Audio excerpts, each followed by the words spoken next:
উত্তরাঞ্চলের বেশ কয়েকটি নদ নদীতে তীব্র হচ্ছে ভাঙন, বিলীন হচ্ছে ঘরবাড়ি ও আবাদি জমি। এতে আতঙ্কে দিন কাটছে বাসিন্দাদের। এদিকে নেত্রকোনার কলমাকান্দায় রাস্তাঘাট ডুবে যাওয়ায় ব্যাহত হচ্ছে যান চলাচল। টানা বৃষ্টি আর উজানের ঢলে বেড়েছে নদ নদীর পানি, তাতে তীব্র হয়েছে ভাঙন।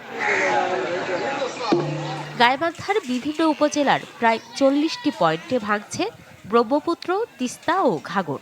বিলীন হয়েছে বসতভিটা, ফসলি জমি ও গ্রামীণ সড়ক। আতঙ্কে অনেকে আশ্রয় নিয়েছেন বাঁধ ও শিক্ষা প্রতিষ্ঠানে। খুব ভাঙতেছে, কোনো তো কাজ কাম হওয়া নাকছে না। এই বস্তা আনবে নাকছে, একদিন দুটো ফেলা, তার 7 দিন নাই। ঘর বাড়ি ভাঙি রেখে দিছি, সে ঘর বাড়িগুলো আবার মনে করো সরাসরি করার কারণে গবাদি পশু কোথায় রাখি। যমুনার তীব্র স্রোতে ফের ভেঙেছে টাঙ্গাইল তারাকান্দি আঞ্চলিক সড়ক। ক্ষতিগ্রস্ত হয়েছে শাখারিয়া এলাকার প্রায় 60 মিটার অংশ। বন্ধ রাখা হয়েছে যান চলাচল।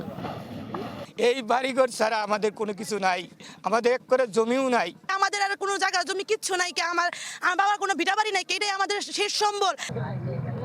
কুড়িগ্রামে আবারও ধসে গেছে ব্রহ্মপুত্রের ডান তীর রক্ষা বাঁধের 30 মিটার। চলতি মাসে কয়েক দফায় ক্ষতিগ্রস্ত হলো প্রায় 200 মিটার অংশ। হুমকিতে আশপাশের বসতি, শিক্ষা প্রতিষ্ঠান ও আবাদি জমি।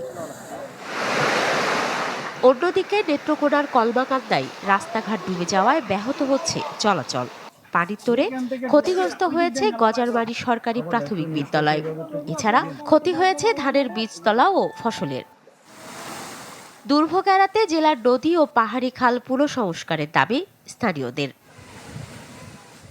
সরাবাগ তহুরা জিরিয়া, চ্যানেল 24। নগদ নিয়ে এলো হার না মানা হার অফার।